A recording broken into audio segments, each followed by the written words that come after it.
Ya, terima kasih ya sudah dibuatkan link, Dok. Jadi untuk berikutnya kita adakan diskusi juga, mungkin dipersiapkan kelompok yang akan ke depan. Itu Bapak persilakan dulu, mungkin yang kelompok yang akan ke depan, silakan. Baik, saya izin share screen terlebih dahulu.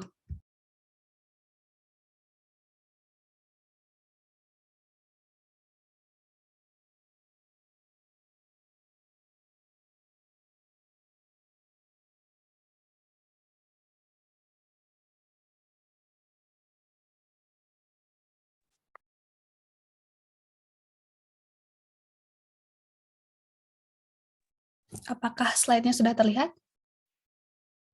Sudah. Sudah.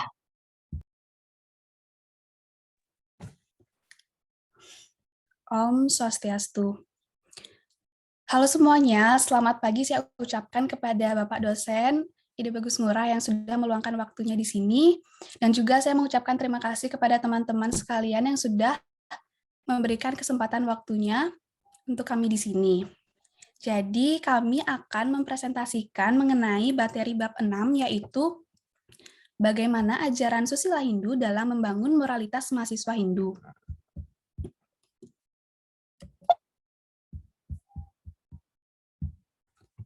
Sebelum itu, izinkan saya untuk memperkenalkan diri terlebih dahulu.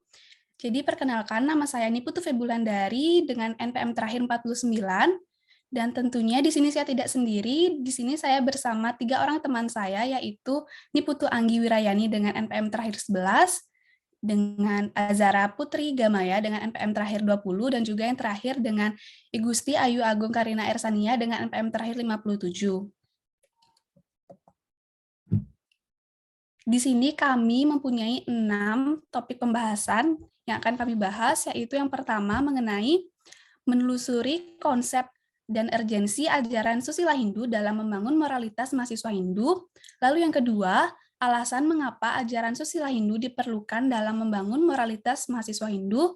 Lalu yang ketiga, sumber teologis dan filosofis tentang ajaran susila Hindu dalam membangun moralitas mahasiswa Hindu. Lalu yang keempat, membangun argumen tentang dinamika dan tantangan ajaran susila Hindu dalam membangun moralitas mahasiswa Hindu. Yang kelima, mendeskripsikan esensi dan urgensi ajaran susila Hindu dalam membangun moralitas mahasiswa Hindu. Dan yang terakhir, rangkuman tentang hakikat dan pentingnya ajaran susila Hindu. Baik, di sini saya akan menjelaskan mengenai materi yang pertama, yaitu menelusuri konsep dan urgensi ajaran susila Hindu dalam membangun moralitas mahasiswa Hindu. Jadi kata susila sudah tidak asing lagi jika kita dengar, karena kita sudah mendengarnya dari zaman SD, bahkan sampai zaman kuliah sekarang kami juga masih mendengar kata susila. Jadi kata susila terdiri dari 2 suku kata, yaitu su dan sila. Su berarti baik dan indah, lalu sila berarti perilaku atau tata laku. Jadi, susila secara umum adalah tingkah laku manusia yang baik terpancar sebagai cermin objektif kalbunya dalam mengadakan hubungan dengan lingkungannya. Pengertian susila menurut pandangan agama Hindu adalah tingkah laku hubungan timbal balik yang selaras dan harmonis antara sesama manusia dengan alam semesta atau lingkungan yang berlandaskan atas korban suci atau yatnya, keikhlasan, dan kasih sayang. Pola hubungan tersebut adalah berprinsip pada ajaran Tatom Asi atau ia adalah engkau yang mengandung makna bahwa hidup segala makhluk itu sama. Menolong orang lain berarti kita menolong diri sendiri, dan sebaliknya menyakiti orang lain berarti pula menyakiti diri sendiri. Selanjutnya, hidup di dunia ini penuh dengan tantangan dan gejolak. Di samping itu, dipengaruhi oleh sifat atau perilaku yang berasal dari dalam diri kita atau internal, yaitu satripu, satatatai, dan saptatemira. Kita juga dipengaruhi oleh situasi dan kondisi dari luar kita sendiri atau eksternal, seperti 4 zaman atau yuga yang disebut catur yuga, yang meliputi Kreta Yuga, Treta Yuga, Dwapara Yuga, dan Kali Yuga. Zaman yang kita lalui saat ini disebut dengan zaman Kali Yuga, di mana moralitas berada pada puncak degradasi. Segala sesuatunya menjadi tidak menentu dan banyak orang yang meninggalkan swadharmanya hanya semata-mata untuk mendapatkan harta atau materi lainnya. Kata Kaliyuga berasal dari bahasa Sanskerta yang berarti keadaan yang penuh dengan pertentangan, perkelahian, percekcokan, dan bahkan pembunuhan yang dipicu oleh kecurigaan, ketidakadilan, kebohongan, dan kekerasan. Di mana kejujuran sudah tidak ada tempatnya dan tersingkirkan, jadi moral sudah terabaikan dan berganti dengan perburuan kepada keagungan material, saling berebut ruang dan tempat untuk identiasi diri dan melegalkan posisi diri pribadi di luar nilai etika dan moral holistik. Kita juga mengedepankan kepentingan diri sendiri atau sifat egois atau ahangkara, ingin menang sendiri, sedangkan surga dan moksa sudah jauh tereliminir dari benak manusia. Materi selanjutnya akan dijelaskan oleh teman saya Anggi, silakan. Baik, terima kasih buat Feby. Selanjutnya yaitu yang B, alasan mengapa ajaran susila Hindu diperlukan dalam membangun moralitas mahasiswa Hindu. Next.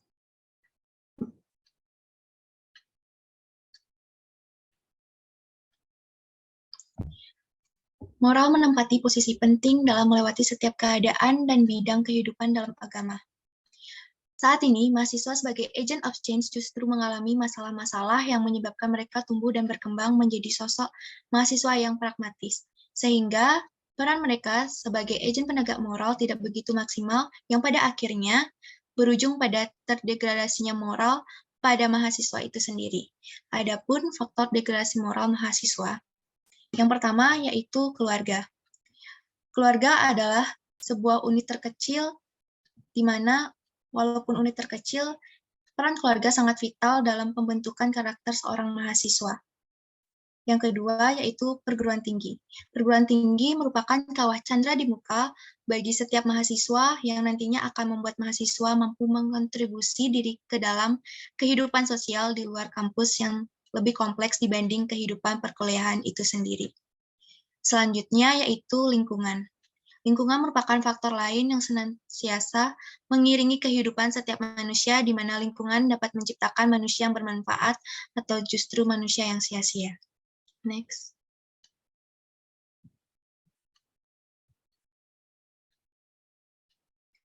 Selanjutnya yaitu gaya hidup. Gaya hidup sebagai mahasiswa yang kian hari kini jauh dari nilai-nilai agama dan sosial seperti hedonisme, fanatisme, dan konsumerisme. Selanjutnya yaitu keteladanan. Dewasa ini, pertumbuhan sosok-sosok yang kita teladani tidak memberikan contohnya dengan baik. Seperti yang kita ketahui, kita bisa saksikan di layar kaca, yaitu para Dewan Perwakilan Rakyat yang katanya mewakili aspirasi rakyat, kini dari mereka banyak yang mengkhianati komitmen mereka sendiri sebagai pelayan rakyat hanya karena kepentingan pribadi mereka semata. Selanjutnya yaitu penyalahgunaan substansi, teknologi, dan asupan negatif oleh media. Di mana kita ketahui bahwa perkembangan teknologi saat ini sangat pesat yang akan membawakan dampak positif serta dampak negatifnya. Serta media banyak yang negatif karena di televisi kita ketahui notabene menjadi konsumsi sehari-hari, dan tidak sedikit dari televisi sekarang banyaknya drama-drama yang hanya menyuguhkan hiburan semata, namun tidak ada nilai moralnya bagi penontonnya. Selanjutnya yaitu pergerakan mahasiswa. Menurut Syahrin, masalah-masalah bagi mahasiswa yang menyebabkan degradasi moral dari sisi pergerakan mahasiswa terjadi karena kebebasan dan demokrasi aktivitas politik, yang menyebabkan pergerakan mahasiswa semakin pragmatis, serta visi yang jelas mengenai visi perjuangan mahasiswa hanya dimiliki oleh segelintir orang, yang menyebabkan mahasiswa hanya fokus pada pergerakan tanpa diiringi penambahan ilmu pengetahuan. Next. Berikut adalah kajian terhadap dasar-dasar moralitas dalam agama Hindu yang diangkat dari Kitab Bhagavad Gita. Kitab Bhagavad Gita adalah salah satu dari prastatraya yang paling banyak tersebar luas dalam berbagai versi terjemahan, tafsiran, dan belakangan ini semakin sering dirujuk oleh tokoh-tokoh agama Hindu di Indonesia. Kitab ini merupakan bagian atau dipandang sebagai inti dari kitab Mahabharata yang telah memasyarakat sejak zaman jayanya agama Hindu di Indonesia. Bagian Mahabharata yang mengandung teks Bhagavad Gita yaitu Bhisma Parwa atau Parwa yang ke-6. Selanjutnya itu teks Bhagavad Gita yang menjadi pusat dialog antara Sri Krishna dan Arjuna adalah kristalisasi dari nilai perjuangan manusia untuk menemukan jati diri di tengah-tengah konflik moral dan kemanusiaan. Next. Materi selanjutnya akan dibawakan oleh teman saya yaitu Azara.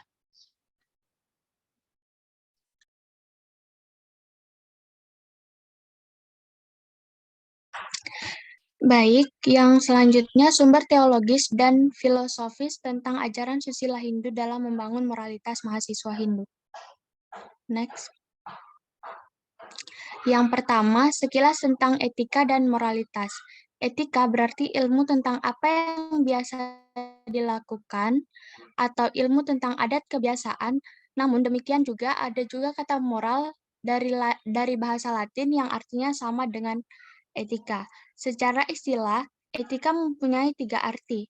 Yang pertama, nilai-nilai dan norma-norma moral yang menjadi pegangan bagi seseorang atau suatu kelompok yang mengatur tingkah lakunya. Amoral berarti tidak berkaitan dengan moral, netral etis. Immoral berarti tidak bermoral, tidak etis. Etika berbeda dengan etiket. Yang terakhir ini berasal dari kata Inggris etiquette yang berarti sopan santun. Nilai dan norma senantiasa berkaitan dengan moral.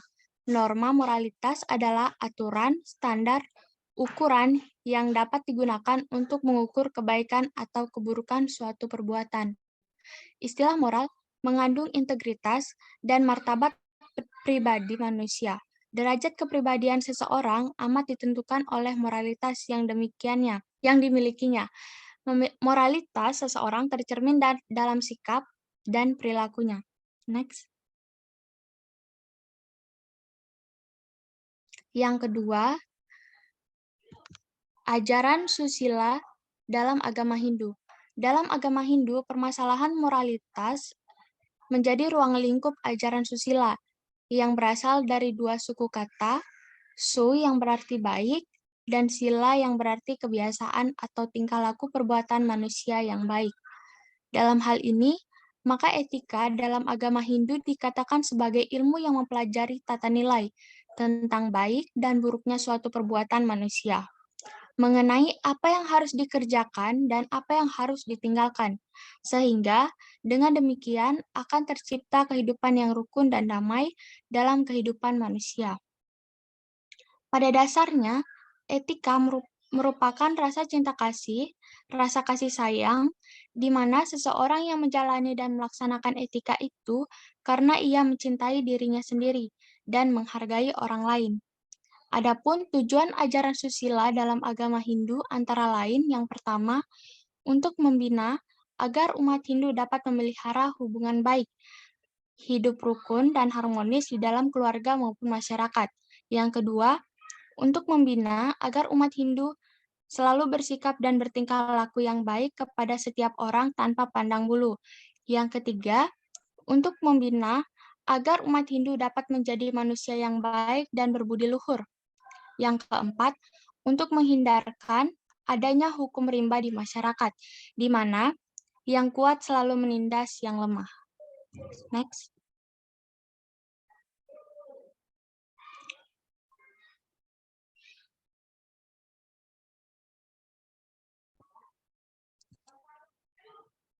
Yang ketiga, dasar-dasar moralitas dalam Bhagavad Gita. Bhagavad Gita merupakan Upanishad yang terdiri atas Brahma Widya dan Yoga Sastra. Seperti dijelaskan pada akhir bab yang membahas suatu topik secara khusus, walaupun kitab ini terdiri atas 18 bab dan 700 sloka, tetapi pada intinya mengandung 5 tema ajaran, yaitu yang pertama Brahman atau Tuhan, Atman atau hidup, Prakriti atau material, Kala atau waktu, dan karma perbuatan. Tujuan kehidupan manusia adalah untuk menyadari kemahakuasaannya, dan tujuan tujuan agama adalah untuk mengajar manusia bagaimana memanifestasikan kemahakuasaannya dalam dirinya. Jadi, ajaran ini hanya dapat dipahami berdasarkan Pancasrada, yaitu keimanan Hindu terdiri dari Brahman, Atma, Karmapala, Punarbawa, dan Moksa. Next.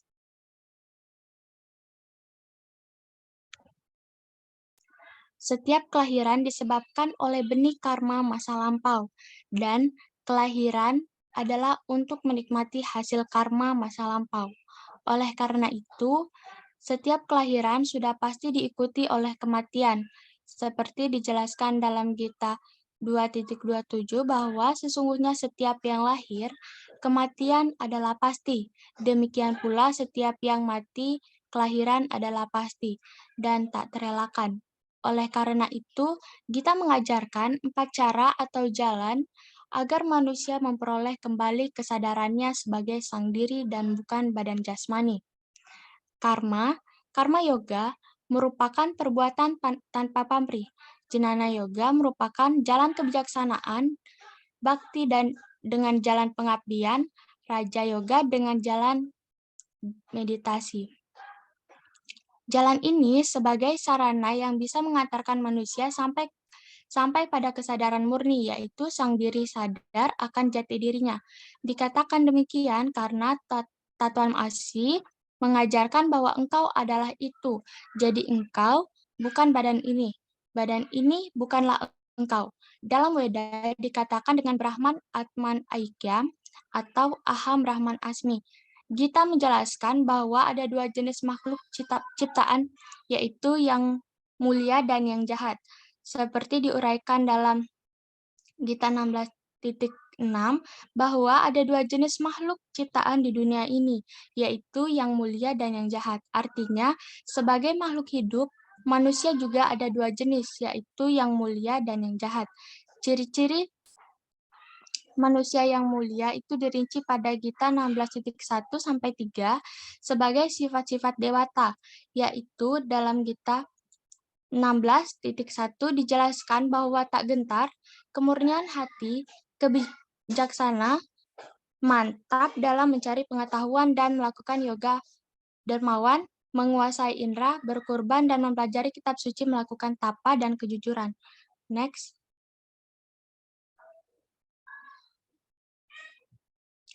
Dalam Gita 16.2 dijelaskan bahwa tidak menyakiti, benar, bebas dari nafsu amarah, tanpa keterikatan, tenang, tidak memfitnah, kasih sayang terhadap sesama makhluk, tidak dibingungkan oleh keinginan, lemah lembut, sopan, dan tidak berketetapan hati. Selanjutnya, dalam Gita 16.3 dijelaskan bahwa cekatan, suka memaafkan, teguh iman, budi luhur, tidak iri hati, tanpa keangkuhan, semuanya ini adalah harta dari dia yang dilahirkan dengan sifat-sifat dewata ini. Ini merupakan dasar-dasar moralitas yang dinyatakan dengan pernyataan positif, sehingga yang harus dilaksanakan. Sebaliknya, manusia yang jahat dilahirkan dengan memiliki sifat-sifat raksasa yang diuraikan dalam Gita 16.4-20 sebagai berikut. Dalam sloka 4 disebutkan bahwa berpura-pura, angkuh, membanggakan diri, marah, kasar, bodoh. Dalam sloka 5 disebutkan bahwa sifat-sifat ilahi dipandang sebagai jalan yang menyesatkan atau jalan menuju keterikatan.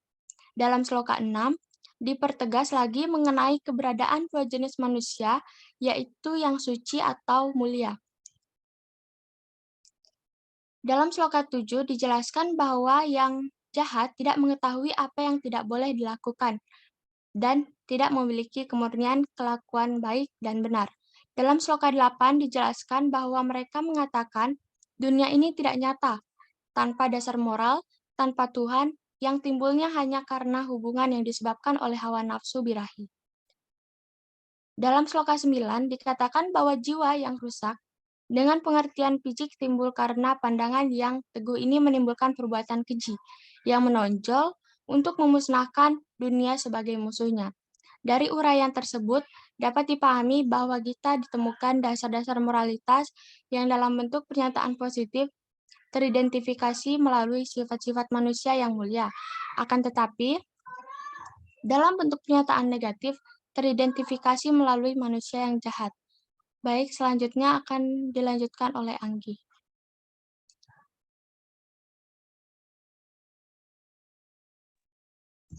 Baik, yang D yaitu membangun argumen tentang dinamika dan tantangan ajaran susila Hindu dalam membangun moralitas mahasiswa Hindu.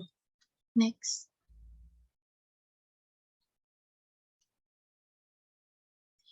Terdapat satu kisah yang mungkin bisa menginspirasi kita dalam mempertahankan nilai-nilai susila agama Hindu.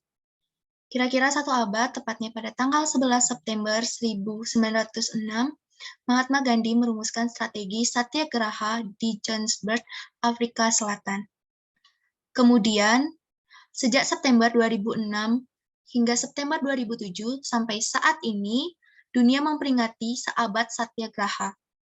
Dalam suasana tersebut, ajaran Mahatma Gandhi tentang ahimsa dan masyarakat tanpa kekerasan sangat penting untuk disebarluaskan kepada masyarakat umum.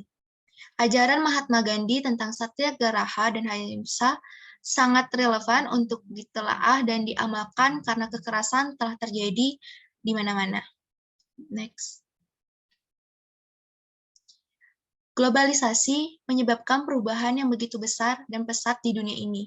Perubahan tersebut mengalami transformasi yang pengaruhnya bisa menimpa ke semua aspek kehidupan. Dalam menghadapi globalisasi, diperlukannya etika global untuk mencapai sebuah kehidupan. Ahimsa merupakan dharma atau kewajiban suci yang tertinggi karena ahimsa merupakan pintu pertama bagi orang untuk mendekati pembebasan. Himsa karma, perbuatan membunuh adalah adharma, bertentangan dengan agama. Non-kekerasan dianggap sebagai dharma tertinggi, yaitu ahimsa paramodharma, di dalam Mahabharata Anusasana Parwa. Ahimsa menyangkut tidak hanya tindakan, namun yang lebih penting adalah pikiran dan perkataannya. Kekerasan yang terjadi di berbagai tempat sebenarnya dimulai dari kekerasan di dalam pikiran kita. Nilai yang sangat dekat dengan ahimsa adalah kebaikan kepada semua makhluk hidup. Bhagavad Gita menyatakan bahwa manusia ideal adalah yang baik dan ramah kepada semuanya. Seseorang yang mengetahui dharma adalah orang yang ideal, secara konsisten didefinisikan oleh Wiracarita dan kitab-kitab Purana sebagai seseorang yang selalu sibuk melakukan kebaikan bagi orang lain melalui tubuh dan pikiran. Di samping itu, tidak mempunyai keinginan menyakiti orang lain atau iri hati kepada orang lain, serta ia yang melihat dan memperlakukan semua makhluk hidup secara sama. Materi selanjutnya akan dibawakan oleh teman saya, yaitu Karina. Baik, selanjutnya mengenai mendeskripsikan esensi dan urgensi ajaran sosial Hindu dalam membangun moralitas mahasiswa Hindu. Next. Tatwamasi merupakan ajaran sosial tanpa batas serta kata kunci untuk dapat membina agar terjalin hubungan yang serasi atas dasar saling asah, asih, dan asuh di antara sesama makhluk hidup. Tatwamasi sebagai landasan moral untuk saling asah, yaitu setiap manusia memiliki kesetaraan derajat, di mana tidak ada manusia yang memiliki derajat yang lebih rendah atau tinggi. Saling asih berarti mengasihi setiap ciptaan Tuhan karena adanya jiwatman. Saling asuh yaitu menjaga, merawat, dan membimbing sesama manusia atau makhluk lainnya atas dasar adanya jiwatman yang berada dalam diri setiap makhluk. Maka kita sebagai umat Hindu yang baik seharusnya berpegangan teguh terhadap tatwamasi sebagai pedoman kita dalam bermasyarakat. Ajaran tatwamasi merupakan dasar utama bagi kita untuk dapat mewujudkan masyarakat yang damai atau santi. Berdasarkan kitab Sarasa Muscaya 317, dijelaskan bahwa orang arif bijaksana melihat semuanya sama, baik kepada Brahmana budiman yang rendah hati, maupun terhadap makhluk hidup lainnya. Orang yang hina papa sekalipun, walaupun perbuatan jahat yang dilakukan orang lain terhadap dirimu, perbuatan orang syadu hendaknya sebagai balasannya. Janganlah sekali-sekali membalas dengan perbuatan jahat, Sebab orang yang berhasrat kejahatan itu pada hakikatnya akan menghancurkan dirinya sendiri. Implementasi ajaran agama dalam mewujudkan keseimbangan adalah dengan mengimplementasikan konsep satyam, yaitu kebenaran, siwam kesucian, dan sundaram keindahan. Dalam perkembangannya di Bali, diimplementasikan melalui pelaksanaan ajaran Tri Hitakarana.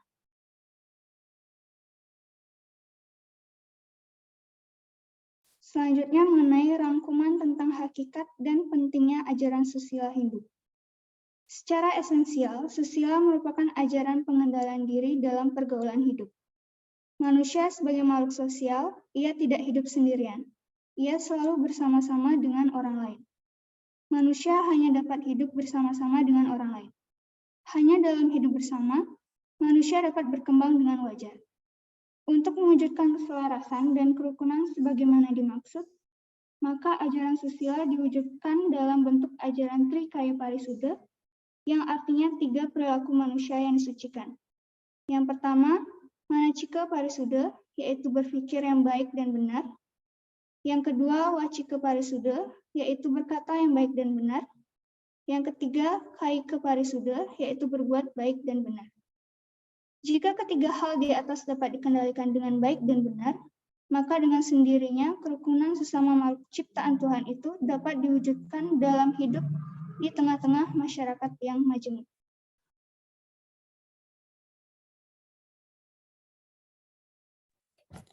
Baik, sekian penjelasan materi dari kelompok kami. Bagi teman-teman yang ingin bertanya, silahkan menggunakan fitur raise hand-nya. Dan di sini kami akan menerima 3 pertanyaan terlebih dahulu. Silahkan. Silakan bagi penanya, silakan Dok ya, yang bagi pertanyaan silakan section pertama mungkin tiga pertanyaan atau 2 pertanyaan silakan.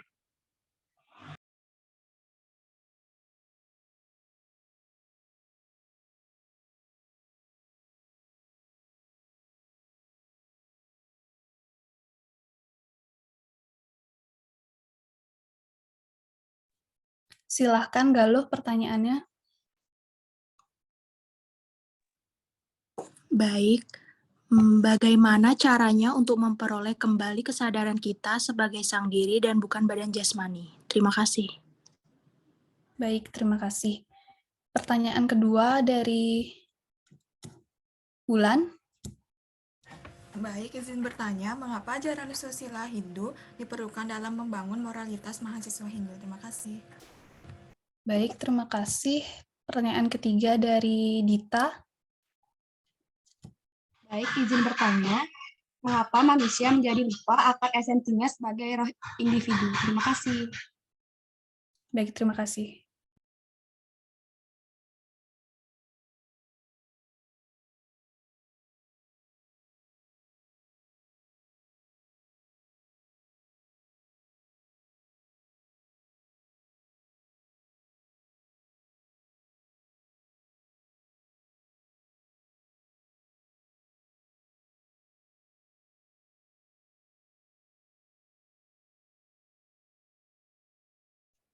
Baik, di sini saya akan menjawab pertanyaan dari Galuh.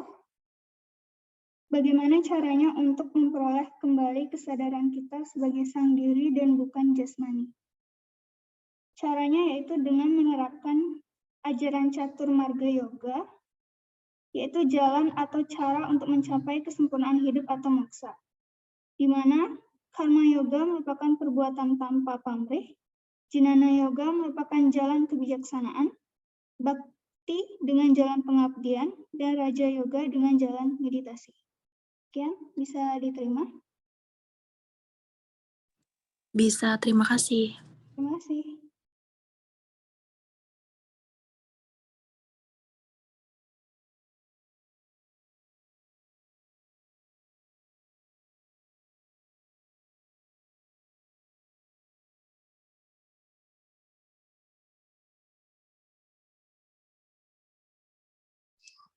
Selanjutnya saya akan menjawab pertanyaan dari Bulan. Mengapa ajaran susila Hindu diperlukan dalam membangun moralitas mahasiswa Hindu? yaitu agar menciptakan kehidupan yang selaras dan harmonis antara sesama manusia dan alam semesta.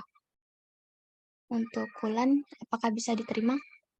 Bisa, terima kasih.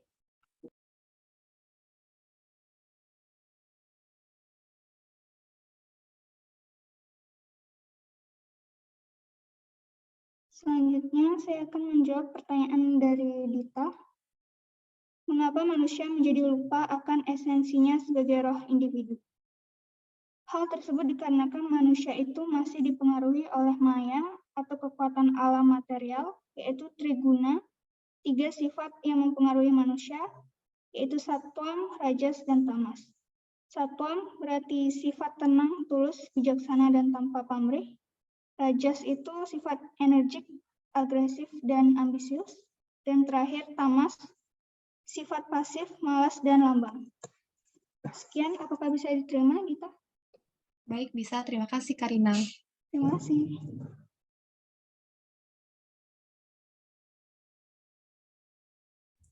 Baik, selanjutnya silahkan Esa pertanyaannya. Kita akan terima 2 pertanyaan lagi ya. Baik, izin bertanya, apa manfaat dari penerapan ajaran ahimsa dalam kehidupan beragama? Baik, terima kasih. Pertanyaan kedua dari Dema. Izin bertanya, apa hubungan tatua dengan susila? Terima kasih.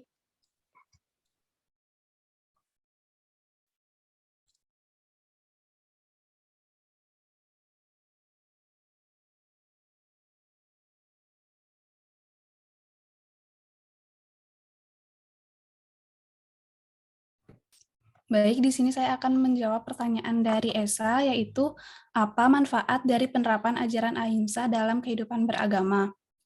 Jadi, prinsip ahimsa adalah tidak menyakiti atau membunuh makhluk hidup yang lainnya, serta tentang bagaimana melihat dan memperlakukan orang lain sebagai diri sendiri. Dengan mengimplementasikan ajaran ahimsa dalam kehidupan beragama atau sehari-hari, berbangsa dan bernegara, maka kita akan menciptakan rasa saling percaya, jujur, rasa hormat, cinta kasih, yang berujung terciptanya keharmonisan, kerukunan, kedamaian dalam bidang NKRI akan terwujud dan semakin kuat, yang merupakan wujud nyata dari modernisasi beragama. Cinta dan welas asih merupakan perwujudan ahimsa yang paling murni dan sempurna. Apakah jawabannya bisa diterima? Bisa, terima kasih. Baik, terima kasih.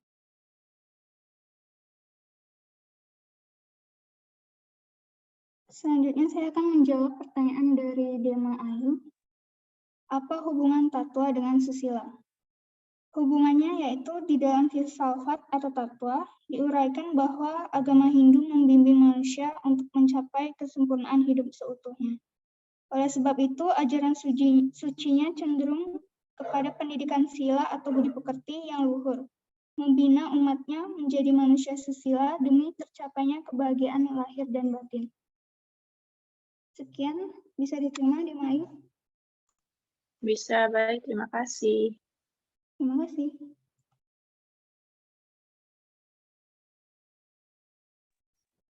Baik, selanjutnya silahkan. Izin bertanya, Rade. solusi apa yang bisa dilakukan untuk mengatasi kemerosotan moral yang terjadi pada mahasiswa? Baik, terima kasih. Selanjutnya silahkan Adia. Izin bertanya, mengapa moralitas seseorang itu bisa tercermin dari sikap dan perilakunya? Baik, terima kasih. Selanjutnya Aura. Baik, izin bertanya, mengapa Trikaya Parisuda jika kita kendalikan dengan baik dan benar akan tercipta kerukunan sesama makhluk ciptaan Tuhan? Terima kasih. Baik, terima kasih.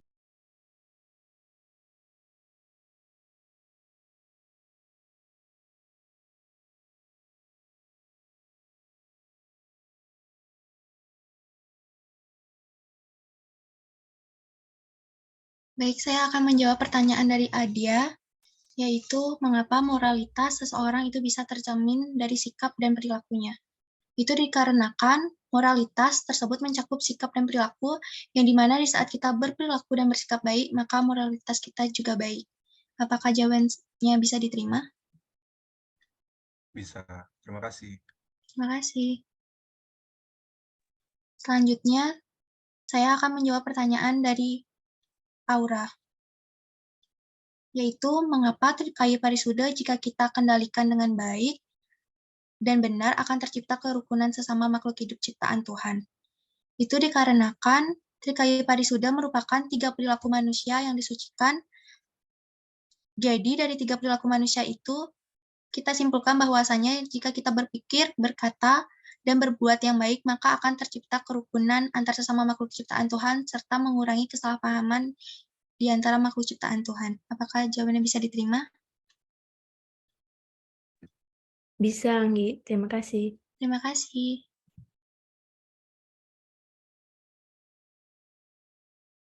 Baik, saya akan menjawab pertanyaan dari Diarati, yaitu solusi apa yang bisa dilakukan untuk mengatasi kemerosotan moral yang terjadi pada mahasiswa. Untuk mengatasi berbagai kerusakan moral yang terjadi pada generasi penerus bangsa, khususnya pada mahasiswa, maka solusi yang untuk menanggapi masalah tersebut yang pertama itu menanamkan pendidikan karakter sejak dini, yang kedua pemilihan teman bergaul dan lingkungan yang tepat, yang ketiga mampu memanfaatkan perkembangan ilmu pengetahuan dan teknologi dengan baik, yang ketiga memperluas wawasan dan pengetahuan dalam ranah ilmu pengetahuan dan kehidupan sosial, yang keempat meningkatkan keimanan dan ketakwaan dalam diri, yang terakhir mengadakan pendidikan moral dan pengembangan karakter. Bagaimana dengan Niputu Diarati? Apakah bisa diterima? Bisa, terima kasih. Terima kasih. Baik, sesi terakhir untuk pertanyaan dari Agus Arta, silakan. Izin bertanya, ajaran umat agama Hindu dalam ajaran umat agama Hindu apa yang sebaiknya kita lakukan untuk menghadapi zaman Kali Yuga ini? Terima kasih. Baik, terima kasih. Selanjutnya yang terakhir dari Tugus. Baik, izin bertanya, mengapa Tatwam Asi menjadi dasar utama bagi kita untuk dapat mewujudkan masyarakat yang damai? Baik, terima kasih. Di sini saya akan menjawab pertanyaan dari Agus Arta. Jadi, sebagai umat Hindu, untuk menghadapi zaman Kali Yuga, kita bisa berpegangan teguh dengan ajaran susila, misalnya Trikaya Parisuda, bakti dengan ide Sang Yang Widiwasa, welas asih atau menyayangi kepada semua makhluk hidup, selalu bersikap jujur dan transparan, ingat bersyukur dengan apa yang kita punya hari ini, laksanakan tapa, yatnya, dan kerti, dan kita dengan melaksanakan yang tadi, dalam perbuatan dan langkah termasuk perkataan seharusnya selalu dipertimbangkan ke dalam visi dan misi agama sebelum dijalankan demi damai atau santi, dan yang dialaminya dan berakhir dalam pelukan Moksartam Jagadita Ca Iti Dharma. Apakah bisa diterima?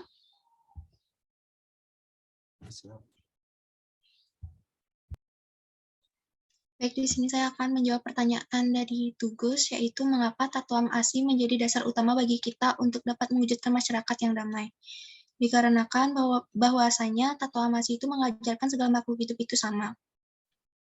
Yang berarti Tatwam Asi itu adalah, ia adalah engkau. Seperti contohnya ketika kita memerlukan pertolongan kepada sesama makhluk, begitupun sebaliknya. Hal tersebut mewujudkan kedamaian antar masyarakat. Kunci dari Tatwam Asi adalah kesadaran dari kita sendiri. Terima kasih. Apakah jawabannya bisa diterima? Terima kasih.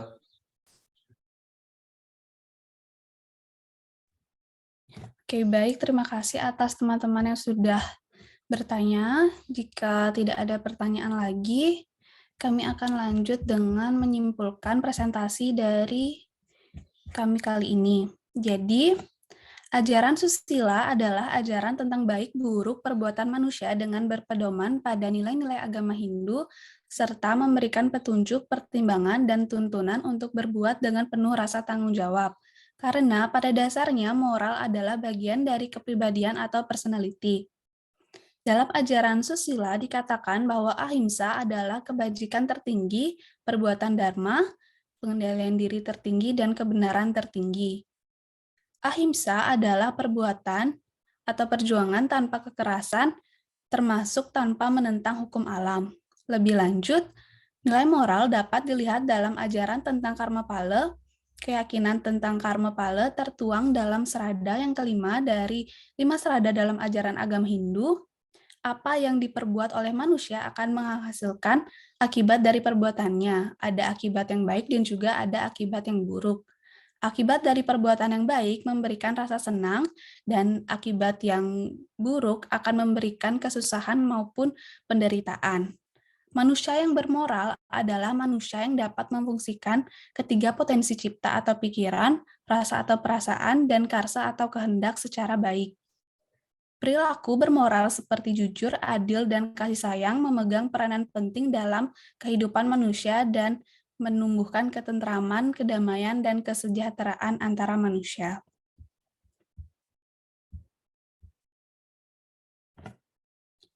Baik, jadi sekian presentasi dari kelompok kami. Terima kasih saya ucapkan kepada Pak dosen dan juga kepada teman-teman yang sudah berpartisipasi dalam kegiatan presentasi kami kali ini, dan saya mohon maaf jika kami membuat kesalahan yang tidak disengaja. Dan terakhir saya akan menutup dengan para mesanti. Santi, Om. Terima kasih ya.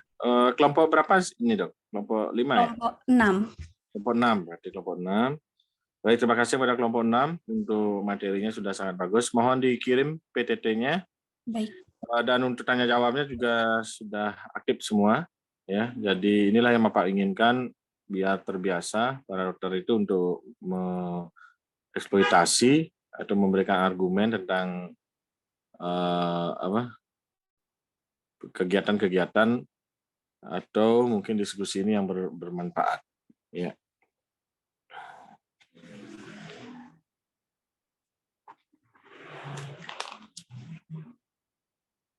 Ya, Bapak akan cek dulu ya di portal, mohon bantuannya untuk absensi. Abelia Putri Sardana. Abelia Putri Sardana, hadir ya. Niluh Ade Saraswati. Hadir, Pak. Ya. Made Adia Balamasta Pitaya. Hadir, Pak. Baik. Ida Bagus Adi Surya Dharma. Hadir, Pak. Ya, terima kasih. Gede Adi Tanana. Hadir, Pak. Agus Arta Swastawan. Hadir, Pak. Ya. Air Langga. Hadir, Pak. Ya. Amanda Maharani. Hadir, Pak. Ya. Ananda Pramesti. Hadir, Bapak. Berliani Pirjin. Anggita Berliani Pirjin, agama Hindu apa non-Hindu? Non-Hindu, Pak. Non-Hindu ya. Ya, terima kasih, Dok. Anggi Wirayani. Hadir, Pak. Terima kasih, Dok. Anta Yuda. Hadir, Pak. Aras Magpirah. Non-Hindu, Pak. Ya, terima kasih, Dok. Aryens Trayu Pudita. Non-Hindu, Pak. Ya, non-Hindu ya. Terima kasih, Dok. Ariesta. Hadir, Pak. Armi Yawati. Non-Hindu, Pak. Ya, terima kasih, Dok. Arya Putra Adjana. Ya. Asilah Hansa Handani. Non-Hindu, Pak. Non-Hindu. Biar bisa. Aura Preti Sutari. Hadir, Pak. Terima kasih, Dok. Putri Gamaya. Hadir, Pak. Ya.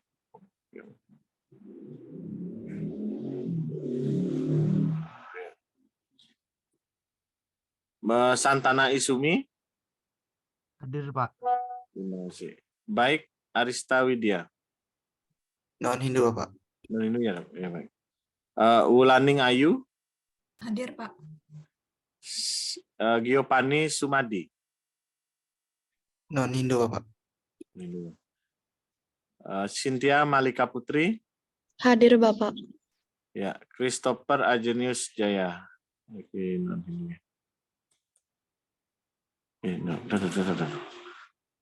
Ya. Cynthia Malika Putri hadir ya. Argenius Jaya. Mohon maaf Bapak, untuk IGD Christopher itu sebenarnya agama Hindu, namun mata kuliah yang diambil itu di Unmas itu agama Kristen, Bapak. Agamanya agama Hindu? Ya Bapak, sebenarnya ini agama Hindu, cuman karena mungkin keluarganya ada yang Kristen gitu, jadinya dia ngambil agama Kristen untuk matkulnya, Bapak, seperti itu. Jadi dia tidak hadir di kuliah agama itu, tidak hadir dong? Untuk kuliah agama Hindu, dia tidak ngambil, Pak. Cuman dia ngambilnya di kuliah agama Kristen Protestan.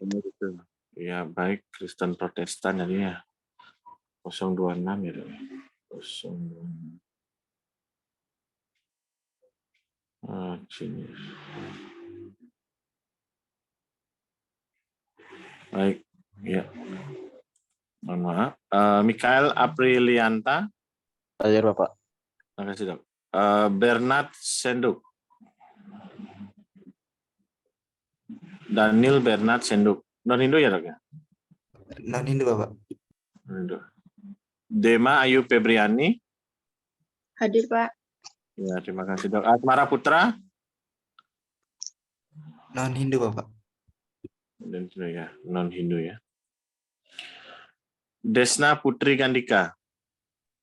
Hadir, Pak. Ya, Rata Ningsih. Hadir, Pak. Ya, Chandra Devi. Hadir, Pak. Hadir, Pak. Kusuma Wardani. Hadir, Pak. Dinda Chandra Skar. Hadir, Pak. Ya, Erdiana. Hadir, Pak. Cahya Dewi. Hadir, Pak. Ananda Putri. Hadir, Pak. Mayoni Putri. Hadir, Pak. Hadir ya. Hadir. Ya. Dwiwantari Pramiari. Hadir, Pak. Cayani Matasina. Ini non-Hindu ya. Laktama Yumna. Non-Hindu juga ya. Iya, Pak. Kumala Dinanti. Hadir, Bapak. Hadir ya. Apridita Ispriyono. Oh, ini non-Hindu juga. Dapi Rapi Yasa. Hadir, Bapak. Wah, terima kasih, Dok. Febi Wulandari. Hadir, Pak. Baik, itu Febi sudah. Terima kasih, Dok. Dia Pitaloka. Hadir, Bapak. Hadir ya. Sang Made Handi Erawan. Handi Erawan. Hadir, Pak. Ya, terima kasih, Dok. Edria Dewina. Hilda Edria Dewina. Non-Hindu, Bapak. Ya. Yuliana Dewi. Hadir, Pak. Amboina Bulak. Oh, ini non-Hindu. Ismia Megi Arlita. Non-Hindu, Dok ya?